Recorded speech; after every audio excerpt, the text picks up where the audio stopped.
Allô, c'est Dominique de Plenty. Je viens de pogner un verre dans ma plante, puis je vais le tuer. L'important quand tu as des bébites chez vous, c'est de pouvoir les identifier pour pouvoir t'en débarrasser. Si tu as des petites mouches qui volent un peu partout autour de ta plante, un peu comme des mouches à fruits, c'est des mouches d'humidité qui se créent dans ta terre parce que tu arroses trop. Faire sécher le terreau avant de réarroser, ça va couper tes bébites. Sinon, prends du sable. Ça peut être du sable décoratif bien funky, là c'est du sable de carré de sable. Ça peut pas être plus sobre que ça. Puis tu viens en déposer sur le dessus de ta plante, tu vois-tu? Pour recouvrir en fait ton terreau. La deuxième bébite la plus courante, c'est les petites araignées rouges. Tu sais, les petites maudites là, qui viennent te manger tes feuilles, là, puis tu te demandes c'est quoi? Ben c'est ça. Pour t'en débarrasser, moi je te propose une façon écologique, parce que je préconise l'écologie.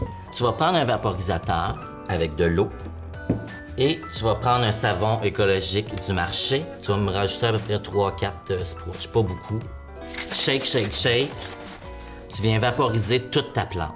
Tu vaporises le dessus du terreau, tu vaporises les feuilles ainsi que les tiges. Tu devrais répéter ce stratagème-là à peu près une fois ou 2 jours pendant à peu près une semaine et demie. Tu devrais te débarrasser de tes araignées rouges. L'autre type de bébite qui peut être la plus fréquente, mais la plus difficile pour s'en débarrasser, c'est la cochenille farineuse.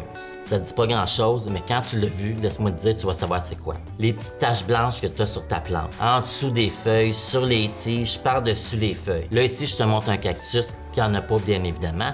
Toutes mes plantes sont en santé. Un coton-tige que tu trempes dans ton alcool à friction, puis tu vas venir frotter la petite tache blanche. Tu vois-tu? Là, je cherche pas la tache, il n'y en a pas, mais je vais juste te montrer là, avec l'alcool à friction. Si ta tache devient rouge, c'est de la cochenille farineuse. Si tu n'utilises pas d'alcool à friction, ça fera pas partir la bébite, puis c'est une bébite qui se multiplie assez rapidement. Comme mettons ici, sur mon bourg chez Fléra d'amour, tu vois, hey, il a essayé de m'embrasser. Tu vois, toutes les feuilles, bien à ce moment-là, si tu as de la cochenille sur toutes les feuilles en dessous, par-dessus, à moins que tu aies la patience légendaire de... Je connais même pas quelqu'un qui a une patience comme ça, tu peux essayer de les nettoyer. Sinon, faut que tu te débarrasses de ta plante. Le meilleur conseil que je peux te dire pour ne pas avoir de bébites chez vous, n'achète pas tes plantes dans les magasins à grande surface. La plupart de ces plantes-là sont pas chères, sont remplies de bébites et de maladies pour avoir manqué de luminosité parce qu'ils sont dans des entrepôts où est-ce qu'il n'y a pas de fenêtre. Écoute-moi bien, fais ces conseils-là, puis t'en auras plus de bébites chez vous. Débarrasse! J'en veux plus!